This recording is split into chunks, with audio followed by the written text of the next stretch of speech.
Bene, siamo qui a Bassano del Grappa con Giovanni Todesco, architetto, e un po' per il percorso che sta facendo in questo momento è quello di raccogliere notizie, idee, sensazioni dai talenti del nostro territorio o eroi.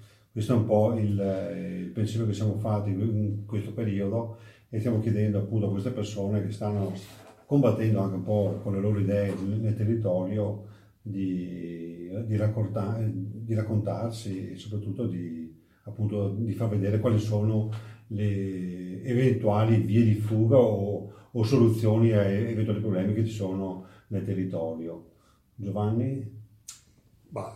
Talento e eroi sono due termini che lascerei ai posteri giudicare. Quello che posso dire è che certamente il mio lavoro mi porta a interessarmi di questioni di carattere anche pubblico.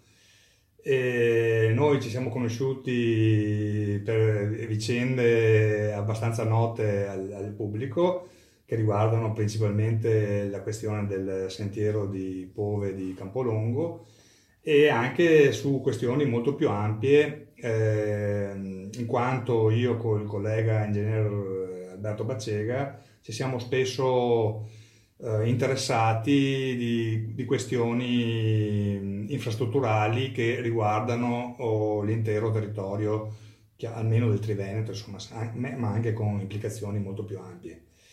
Non credo ci sia nulla di eroico nel occuparsi di questo perché mi piace, è il mio lavoro e perciò ecco, quello che mi piace meno forse è l'esito dei ragionamenti che vengono intavolati.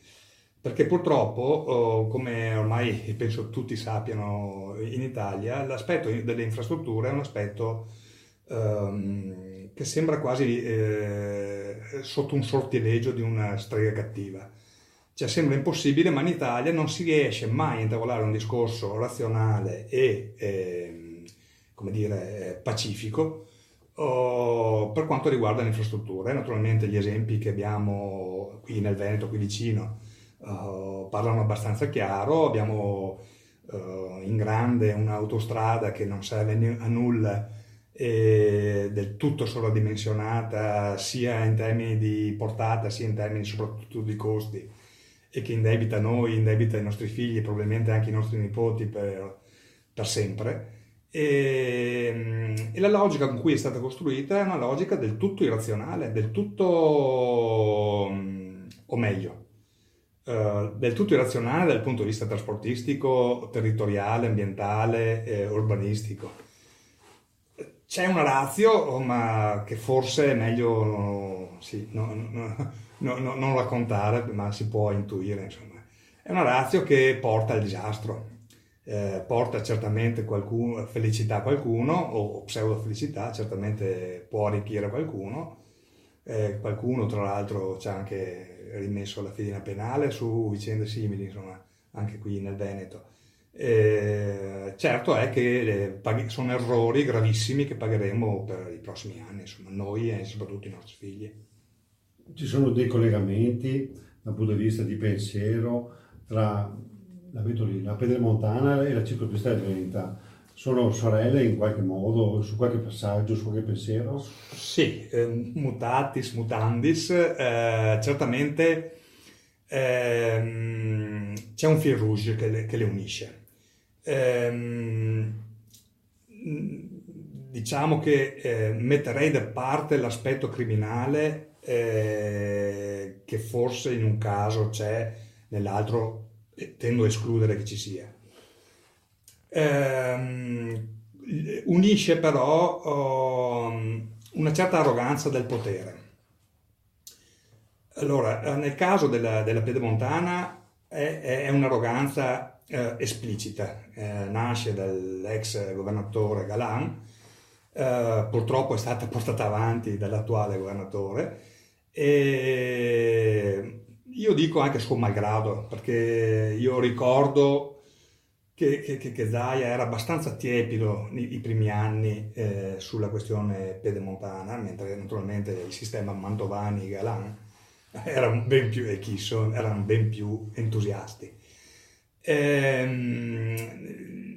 Il caso della ciclopista è per certi versi ancora più istruttivo però, perché lì è proprio il sistema che ha dimostrato la sua debolezza, al di là delle manchevolezze, se vogliamo anche della inadeguatezza di alcuni personaggi chiave che hanno gestito quella triste vicenda. Ma è il sistema, cioè io non mi sento di criticare il fatto che la regione avesse messo dei fondi a disposizione e avesse anche costruito un bando, e non mi sento neanche di criticare il fatto che tutti i comuni si siano adoperati per acquisire quei fondi.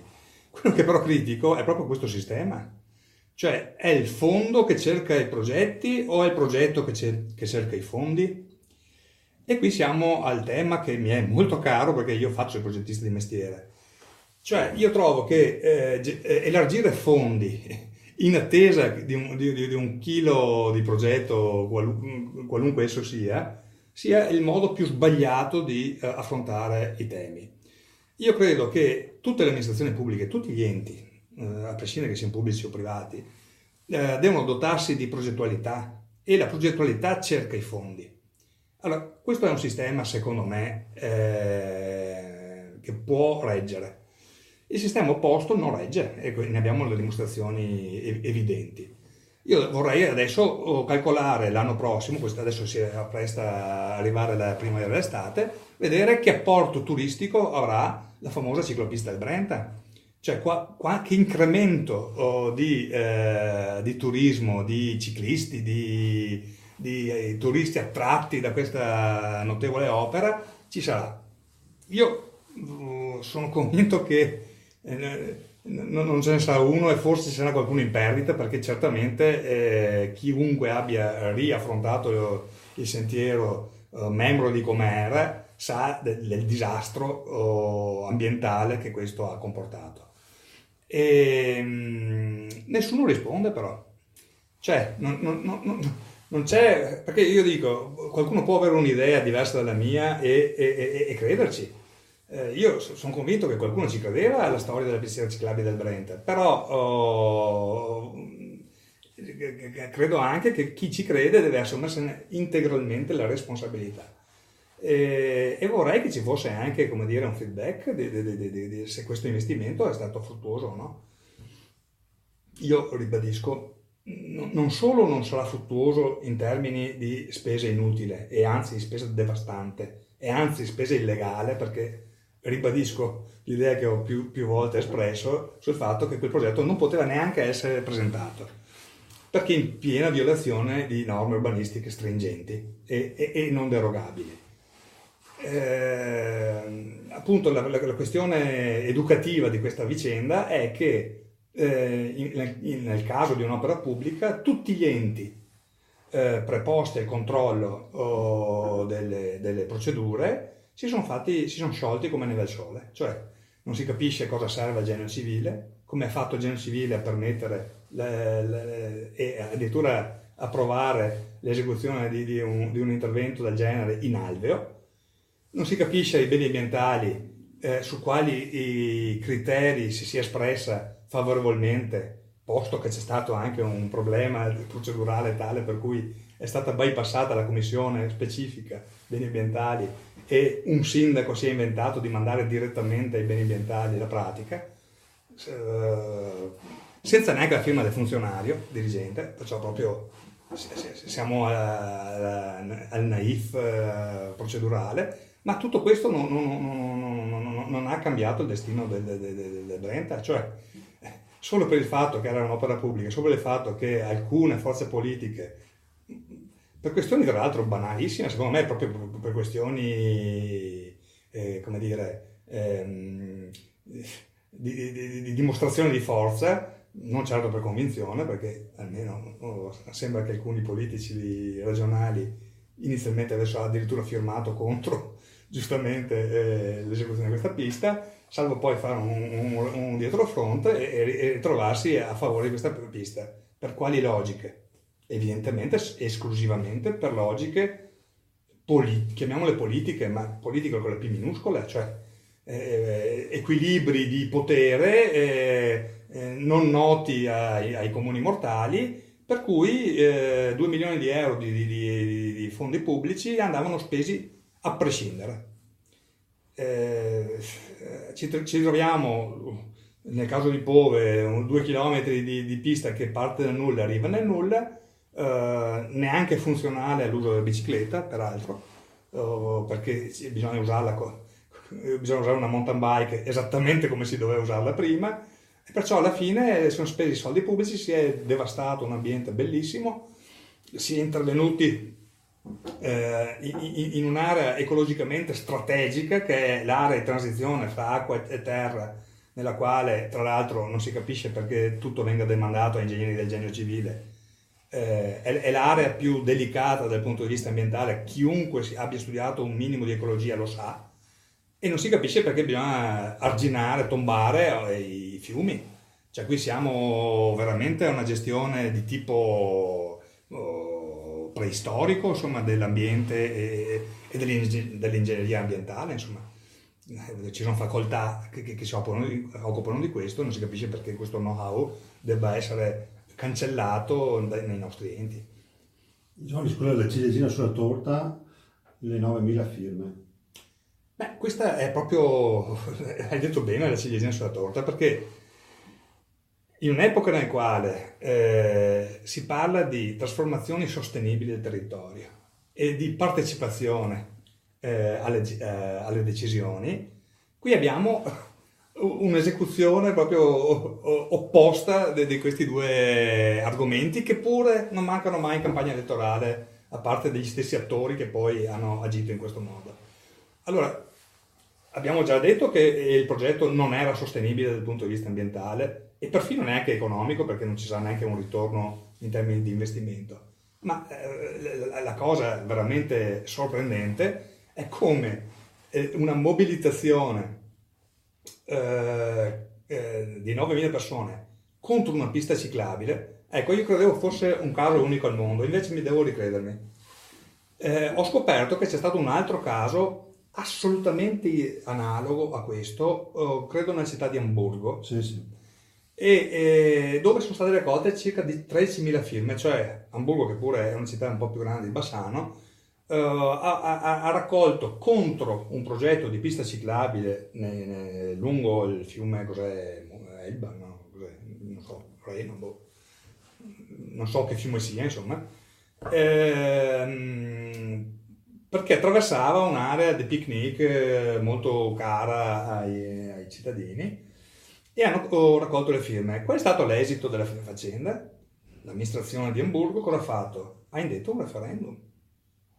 Ecco, cioè non ha preso le firme, le ha messe nel cestino e gli ha fatto una pernacchia. Ha preso atto che una popolazione, giusto o sbagliato che fosse l'opinione di questa popolazione, si era opporsi a una ciclabile come opporsi alla mamma, cioè, voglio dire, parlare mai di una pista ciclabile sembra veramente un argomento incredibile, eppure 9.000 persone hanno ritenuto che quella pista ciclabile non l'ha fatta. In quel modo. Non l'ha fatta certamente in quel modo, probabilmente non l'ha fatta lì. E vedere l'arroganza del potere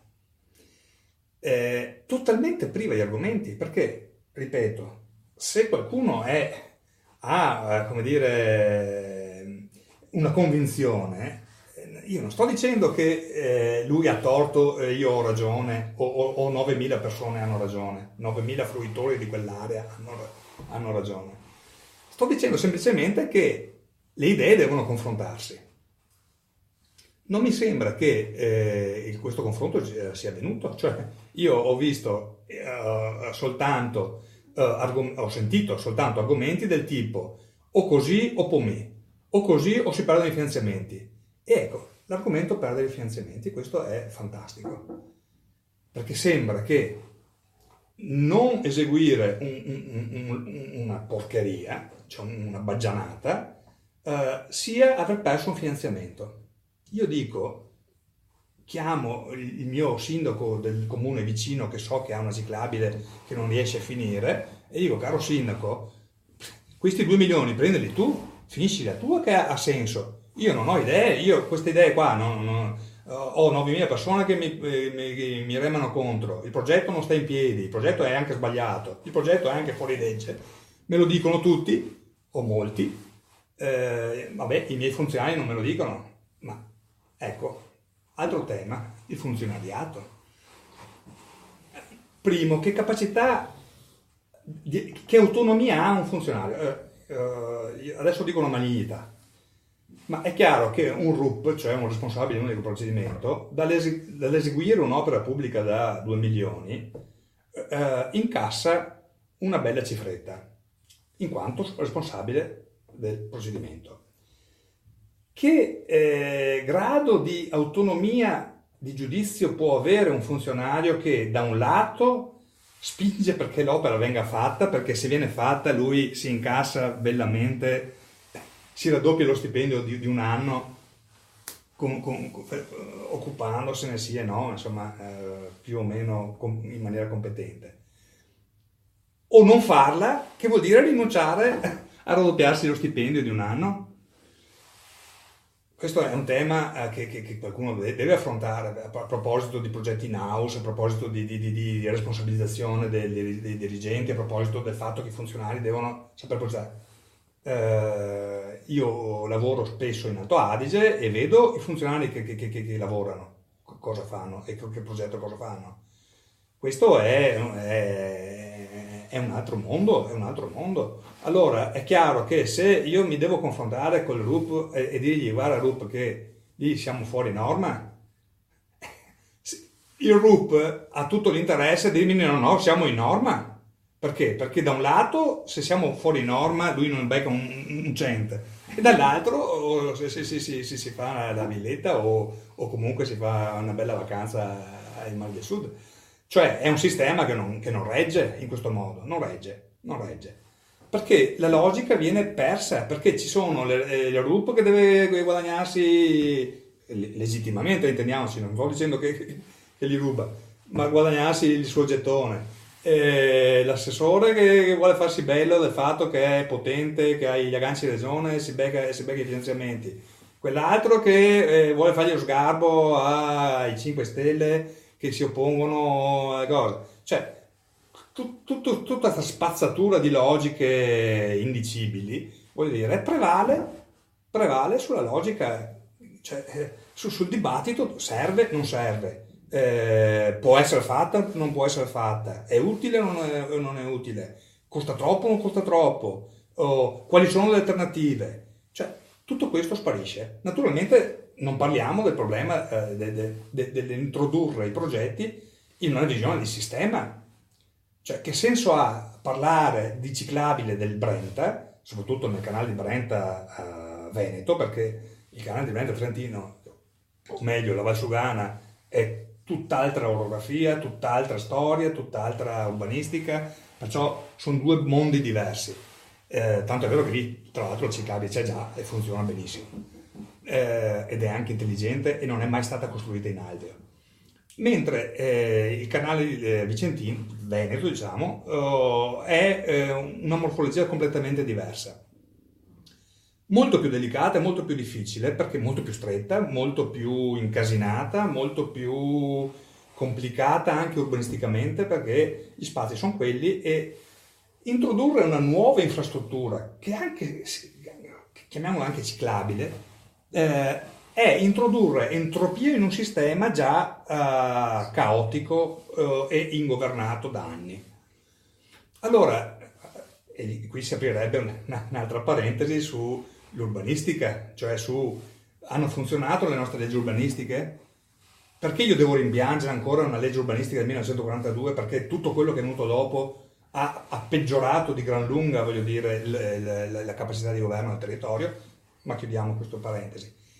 In un sistema come quello della Valsugana Veneta, il canale della Brenta, direbbe il mio amico e insegnante Angelo Chemin, mai abbastanza ascoltato purtroppo da chi detiene il potere, un vero conoscitore, quello un altro eroe vero, uno che ha studiato tutta la vita la storia del canale di Brenta. È chiaro che in un sistema che si può considerare un sistema quasi adiabatico, per chi ha reminiscenze di termodinamica, introdurre nuova energia in un sistema caotico significa aumentare l'entropia, cioè significa essenzialmente aumentare l'inquinamento, aumentare il caos. L'introduzione di quella pista ciclabile ha aumentato il caos del sistema, per due ragioni. Primo, perché è una nuova infrastruttura che non serviva e non poteva neanche essere messa.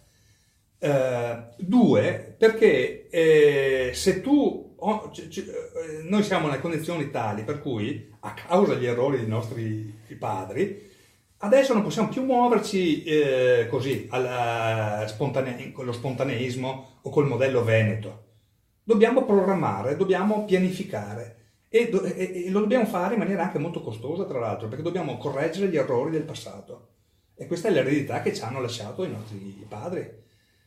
Allora, o noi ci adoperiamo per questo, e io credo che un movimento politico nuovo come il Movimento 5 Stelle, che fa, almeno a dire il vero, Di Maio l'ho sentito, anzi non l'ho sentito affatto occuparsi di questioni ambientali, urbanistiche e simili. Beppe Grillo invece, come dire, è certamente molto sensibile ed è...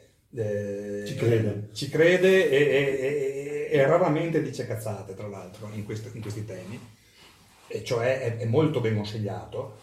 Il Movimento 5 Stelle deve assumersi questa responsabilità, cioè deve, mi permetto questo consiglio a voi, deve uscire dalle barricate della difensiva, sì, corrotti, sì, gli stipendi, sì, tutto vero, ma questo è, se vogliamo, un'arma di distrazione di massa.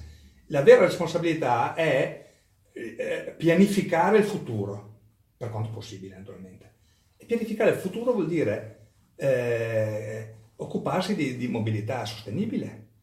Allora, in questo calderone del canale di Brenta abbiamo code chilometriche da 30 anni, abbiamo un inquinamento pazzesco che le popolazioni subiscono in silenzio. Inquinamento, parlo naturalmente di polveri sottili, parlo di gas tossici e parlo anche di rumore. Abbiamo due paesi uccisi dall'infrastruttura perché la Costa e San Marino sono stati distrutti da una scelta scellerata, totalmente irrazionale, nata perché con logiche di spartizione, perciò anche coloro che dovevano fare i prefabbricati dovevano mangiare sulla superstrada della Valsugana, e allora invece che fare un piccolo buco nello sterone di San Marino, che è molto più breve, molto meno costoso, hanno pensato bene di fare uno splendido viadotto sul Brenta con opere prefabbricate stile Soviet 1930, e hanno ucciso due paesi nel silenzio totale della politica, anzi sentendo i politici di allora dire che finalmente abbiamo un'infrastruttura di livello svizzero. Io credo che se in Svizzera avessero proposto un progetto del genere avrebbero cacciato i politici e i progettisti il giorno dopo. Va ripulita, cioè va riorganizzata, perciò lo sforzo infrastrutturale che deve essere fatto nel canale di Brenta non è fare le autostrade di Galan, altra bella trovata geniale, ma è ristrutturare. Io ho fatto la tesi di laurea che si chiamava Sinopie per un restauro. Le sinopie sono quei segnetti in matita che quelli che fanno gli affreschi disegnano sul muro per dopo fare l'affresco. Sono delle tracce. Bisogna ricomporre le tracce dell'identità di questa valle e farle riemergere, cioè farle diventare un affresco, perché sono un affresco, sono una risorsa tra l'altro sia per viverci sia per turistica. Ma bisogna riaffrontare tutto, bisogna affrontare la mobilità di ampio territorio. La vogliamo affrontare ancora con le autostrade? Cioè, tutto il mondo va da tutt'altra parte e noi invece costruiamo ancora autostrade costosissime, devastanti dal punto di vista ambientale e insostenibili. Dove sta andando il mondo? Il mondo sta andando da tutt'altra parte, cioè il mondo si occupa di mobilità. Cioè, ho avuto a che fare con una delle due ditte che fanno funivie. Ci sono due ditte nel mondo, in realtà ce ne sono di più, ma diciamo in Europa i leader mondiali sono quasi un duopolio, è Leitner e Doppelmayr, faccio anche così. Io dovevo occuparmi di una funivia in Friuli, che c'era un project finance, e ho avuto contatti con i dirigenti di queste ditte e loro mi dicevano che le funivie alpine, quelle sciistiche, per loro sono un hobby. Il loro core business sono le funivie, le funicolari metropolitane. Cioè, Manila, non parliamo delle città cinesi, Singapore, Jakarta, cioè si sta muovendo in tutt'altro mondo. Cioè, noi siamo veramente all'età della pietra. Cioè, Renzo Piano ha costruito quella suppostona a Londra e ha fatto i parcheggi solo per i pompieri e per le ambulanze. Cioè un grattacielo alto 350 metri con 20 parcheggi. Perché come fai a fare parcheggi per un grattacielo? Cioè, dovresti occupare tutta Londra per fare il parcheggio del grattacielo. È evidente che la mobilità dell'automobile è un oggetto morto ed è un oggetto inquinante, nel senso non solo inquinante in termini di scarichi, ma mio figlio non può andare a scuola a piedi all'elementare perché ci sono questi catorci di 2 tonnellate che sprecciano a 50 all'ora quando va bene. Con chi a bordo? Col compagno di scuola di mio figlio che ha la mamma che lo deve portare con un SUV da 2 tonnellate, 4 ruote motrici con ruote grandi così, a scuola a fare 50 metri. Allora, è questo l'inquinamento vero. A me non me ne frega quasi niente delle polveri sottili. È molto più grave il fatto che le nostre città si sono dovute espandere perché per lasciare spazio a questi giocattoli del cavolo. Allora, qual è l'alternativa, mi dici?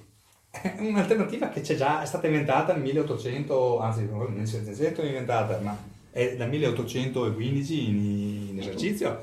Cioè è chiaro che è la ferrovia, ma per ragioni termodinamiche, cioè una merce che debba fare più di 100 km deve muoversi sul ferro, lo sanno tutti, o su nave naturalmente in caso di altri viaggi, ma lo sanno tutti. Ma io posso dimostrare che anche le persone si possono muovere agevolmente in treno, purché le ferrovie abbiano un governo.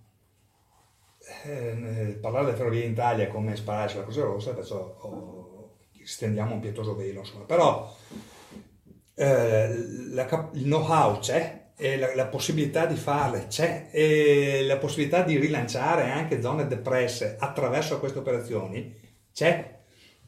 Poi naturalmente ferro è una cosa e l'altro mezzo, una grande novità del 2020 è la bicicletta. Cioè la bicicletta è la cosa più intelligente che l'uomo abbia mai inventato probabilmente nella storia, certamente una delle più intelligenti invenzioni. Allora è possibile, non so, tutti avrete visto il report, il resoconto su Copenaghen, di come Copenaghen si è risolvata.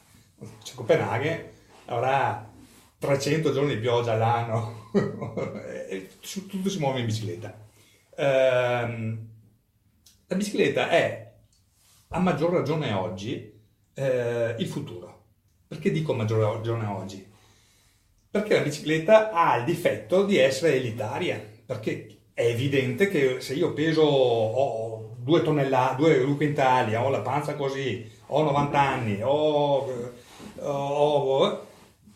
certo non posso montare in bicicletta, ma oggi hanno inventato la bicicletta elettrica. Allora, io non sono un grande tifoso della bicicletta elettrica perché secondo me deve essere ancora inventata, cioè adesso abbiamo un prototipo che circola così, ma quel prototipo lì permette a chiunque di girare in bicicletta senza uccidersi, cioè senza fare un infarto, senza dover allenarsi e di raggiungere luoghi che altrimenti non riuscirebbe a raggiungere. Esattamente. A prescindere, perché uno degli argomenti che io sento da quando ero all'università sul fatto che Roma non si presta alla bicicletta perché Roma è fondata su certe cose, dico, boh, Adesso se 5 anni che adesso non potevi più parlare di questa roba qua, perché adesso andate a testa bassa verso la bicicletta, c'è un'amministrazione tra l'altro 5 Stelle, io mi auguro che anche quella si muova un po' con più verve, ha cacciato un ottimo assessore che era il professor Berdini, non so perché, ma insomma, in questo non ci possono essere compromessi, cioè, è finita l'era dei compromessi ed è una questione culturale principalmente. Tu sai che io ho inventato con alcuni amici una manifestazione che ha avuto un grandissimo successo, che si chiama Monte Grappa Bike Day. E io sono un grande appassionato di bicicletta naturalmente, però io non avevo nessun motivo per inventarmi una manifestazione del genere. Qual è il senso di averla fatta? È un senso, sì, ecco, in qualche modo politico se vogliamo, nel senso che con uno schiocco di dita, certo ci siamo fatti un mazzo in 4-5 amici, e con 150 volontari che ci danno una mano, ma fondi quasi zero, cioè siamo proprio alle collette parrocchiali, voglio dire, portiamo 10.000 persone a Bassano in bicicletta. Turismo, questo sì, sostenibile. è sul Grappa. Sostenibile. E li portiamo anche in cima al Grappa. Questa è un'elite, non c'è dubbio, nel senso che, certo, un ottantenne, alcuni ormai anche sì, ma un ottantenne normale non arriva in cima a Grappa in bicicletta. Adesso può farlo però. Anche su questo io a più voci e a molti amici anche politici che ho suggerito che c'è una strada. Io ho la sensazione di essere come il beduino dell'Ottocento che circolava sul deserto con i pozzi di petrolio sotto il culo e non lo sapeva. Lui era contento naturalmente della vita che faceva, ma aveva una risorsa enorme e ha aspettato che arrivino gli inglesi a pompagliere o gli americani a pompagliere. Cioè, dico, noi abbiamo una risorsa che è una cosa che nel mondo non chiedono altro di venire a trovarci, perché ho decine di amici americani che vengono a Bassano del Grappa per la bicicletta. E se ne ho io non ho mica contati in America. Se ne ho io decine, vuol dire che c'è un mondo che ribolle per venire qui. E perché viene qui? Perché? Perché siamo a 50 km da Venezia, abbiamo tutte le ville del Palladio nell'arco dei 50 km, cioè nell'arco di una pedalata giornaliera. Abbiamo il Monte Grappa che è una montagna strepitosa da cui si vede Venezia. Cioè, vuol dire, in Francia, nel Mont Ventoux, hanno milioni di presenze ogni anno, perché è morto il ciclista Simpson, bellissima montagna, ma insomma a Marsiglia non a Venezia lì a vista, è un po' diverso insomma. Abbiamo abbiamo musei ovunque, Canova, abbiamo il museo di Bassano che nessun bassanese va a vedere mai, abbiamo tutto, tutto. Marostica, Agio l'abbiamo citato. Marostica lasciamo perdere perché è la città più devastata, cioè vedere un gioiello incancrenito urbanisticamente come Marostica mi dà un dolore enorme. Comunque, vabbè. Questo è il futuro. È un territorio che si presta insomma al nuovo turismo, a rispondere esattamente a quello che è il nuovo turismo. E secondo me è il momento, oggi è il momento, cioè Carpe diem. Allora, le Dolomiti, perdiamo il treno altrimenti. Le Dolomiti si stanno muovendo sì. A sprombattuto verso questo. Sapete che hanno chiuso i passi Dolomiti un giorno all'anno per tutta l'estate per dedicarli alle biciclette. Sapete che noi abbiamo copiato da loro col Sella Ronda, chiudono 4 passi dolomitici, che vuol dire chiudere il collegamento fisico per persone che magari devono andare alla zia per il panettiere che deve portare il pane, non porta il pane perché per 2 giorni all'anno i passi sono chiusi. Allora, naturalmente non è che lì non abbiano protestato, attenzione. È chiaro che c'è un conflitto di interessi ed è sicuro che ci saranno delle proteste, ma il mondo va al di là. E tantissimi di quelli che hanno protestato adesso non protestano più. Hai capito? E io porto sempre l'esempio di Bassano, di quando hanno deciso di chiudere il traffico il Ponte Vecchio. Io sono talmente vecchio che mi ricordo quando il Ponte Vecchio era aperto al traffico. E mi ricordo anche la lungimiranza dei grandi nostri amici commercianti di via Angarano e della salita della discesa di via Gamba, che hanno fatto le barricate per evitare che chiudessero il traffico al Ponte Vecchio. Perché? Perché dovevano chiudere i negozi. Perché se chiudevano il traffico al Ponte Vecchio, la loro attività commerciale andava in frantumi.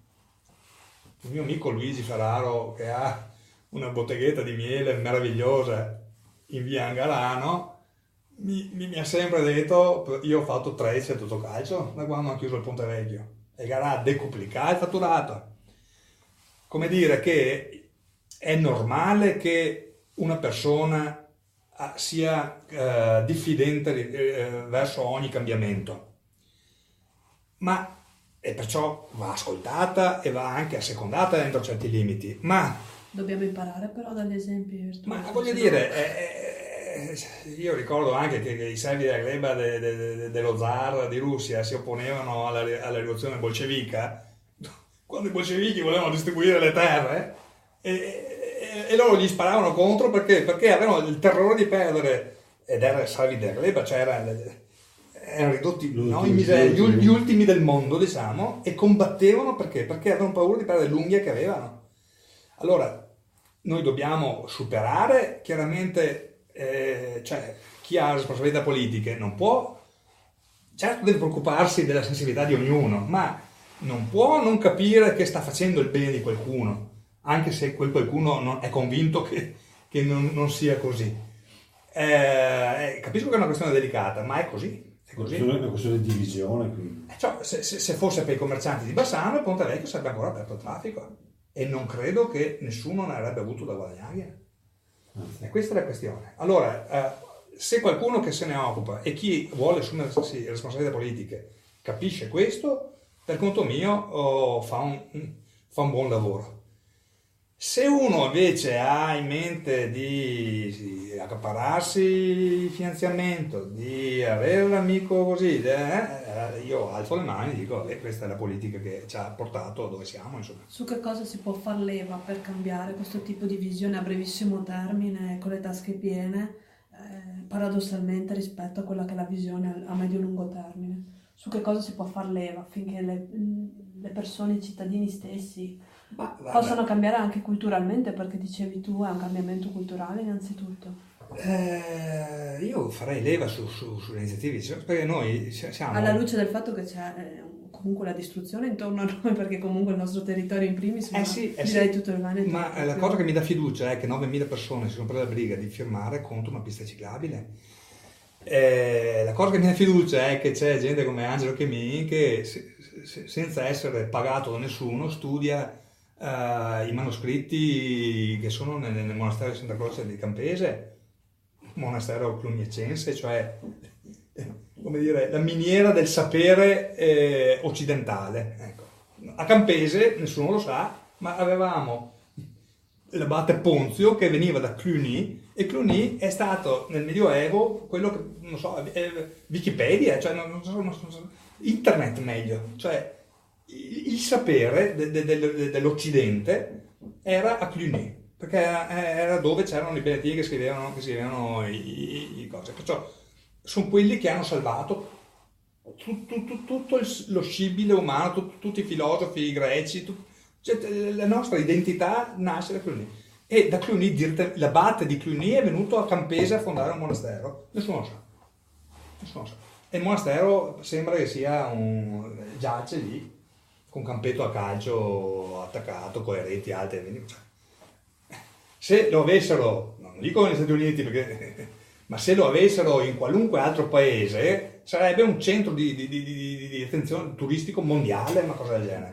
Farebbero convegni tutti gli anni, cioè, a parte ci sono, c'è gente che Teofilo Folleni, cioè, c'è una confraternita.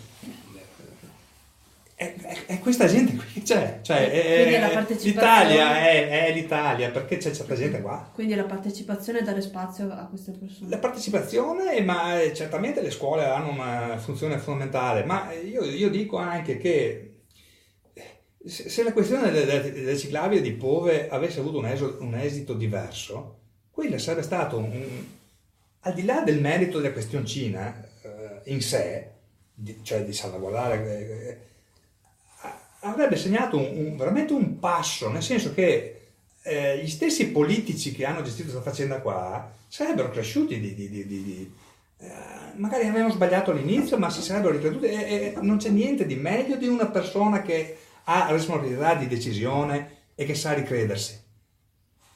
Purtroppo invece qua siamo ancora nel terzo mondo, insomma. Però le occasioni, qualunque progetto io affronti, che sia la casa di un amico,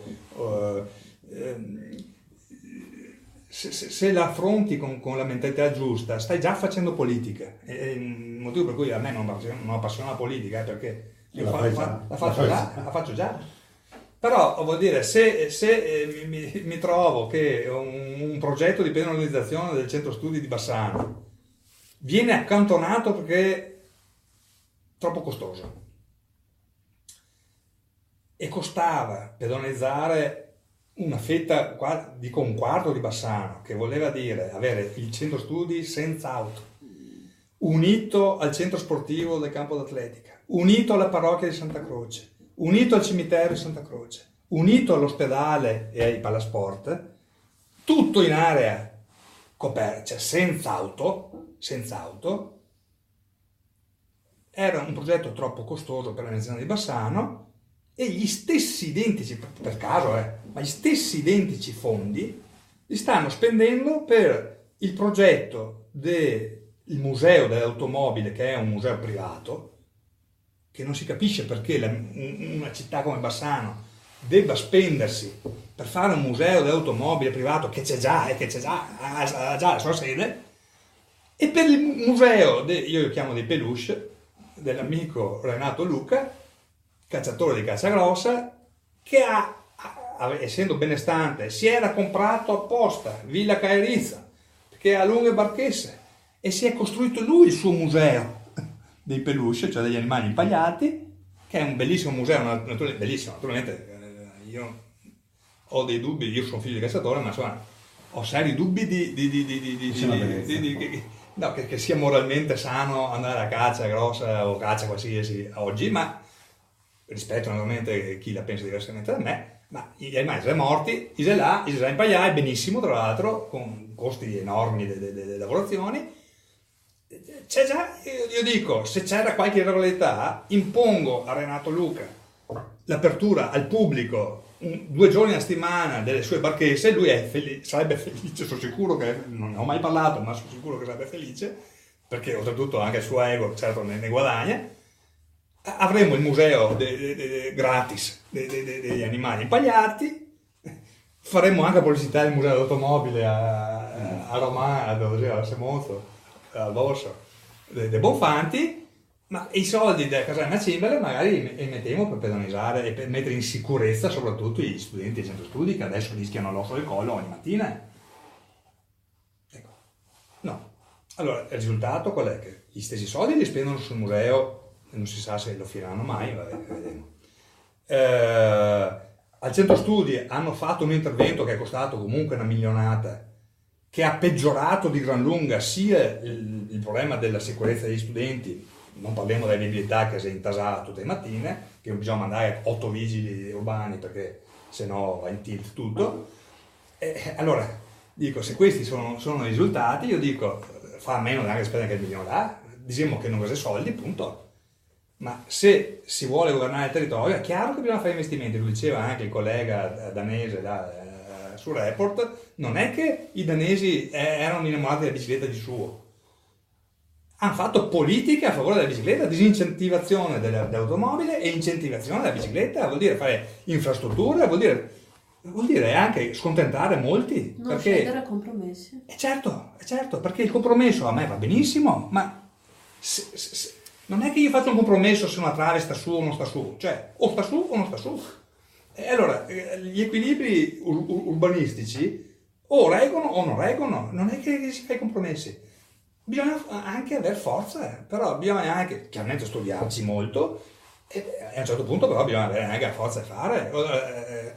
Sempre parliamo della verità di Bersano, piano urbano del traffico, legge istitutiva, adesso ormai ho perso i ricordi di quando, ma certamente nel 1999 o 94 doveva essere dotarsi di un piano urbano del traffico. Bassano quando se n'è dotato, obbligata a farlo nel 2014, perciò 20 anni dopo l'istituzione del piano urbano del traffico, Bassano se n'è dotata 20 anni dopo. E che piano si è dotata? I piani urbani del traffico durano 2 anni, cioè ogni 2 anni devono essere o adeguati o rifatti, perché devono essere verificati se funzionano o no. E se non funzionano. Si è dato un piano urbano del traffico, adesso siamo nel 2018. Qualcuno si ricorda di qualche modifica della verità, che se la verità del 1995, neanche completa? Allora, capite che, vabbè, hanno risparmiato, perché hanno speso meno di 40.000 euro per l'incarico professionale, dopo ne hanno andati 3 o 4 di fila, perciò, bravissimi. È cambiata, è migliorata la vita tua, a mia no è sicuro. I figli, gli studenti rischiano l'osso al collo tutti i giorni, ancora, con i bus che passano o non passano in mezzo alla folla. C'è il caos. La fortuna è che noi siamo italiani e perciò noi nel caos sappiamo destreggiarsi bene. Se ti metti un bambino tedesco al centro studi di Bassano, l'è morto dopo 2 giorni, sicuro. O metti un automobilista, io vorrei vedere la segnaletica stradale di Bassano, è una meraviglia. Cioè, io che sono bassanese mi giostro, ma un forestiero che attraversa Bassano è un eroe. E soprattutto voglio dire... Ecco i famosi eroi. Esatto. E vorrei vedere quanto traffico dovuto agli errori di manovra, cioè perché la segnaletica è caotica, è tutto caotico. Il caos, come contendersi i parcheggi, incrementa il traffico, incrementa la pressione del traffico. Allora, tu se fai io vado in tutte le città del mondo, non mi perdo. Andare all'aeroporto di Treviso mi perdo. A Marco Polo mi perdo. Cioè, e giro e sono ciclista perché giro anche per strada, lo neanche conosco, mi perdo. Cioè, se caos, non c'è nessun ente che regoli queste cose con un minimo di razionalità e non c'è nessuna progettazione. Io vorrei sapere chi ha progettato la segnaletica Bassano. Non c'è un progetto della segnaletica Bassano, perciò tu vedi cartelli gialli, verdi, rossi, marroni, negli anni. Caos totale. Allora, non parliamo di cartelli pubblicitari ovunque, non si capisce chi ci guadagni, che sono cacofonia, cioè è entropia del sistema. Bisogna combattere l'entropia del sistema e per combattere ci vuole intelligenza, non cos'è altro. Bene.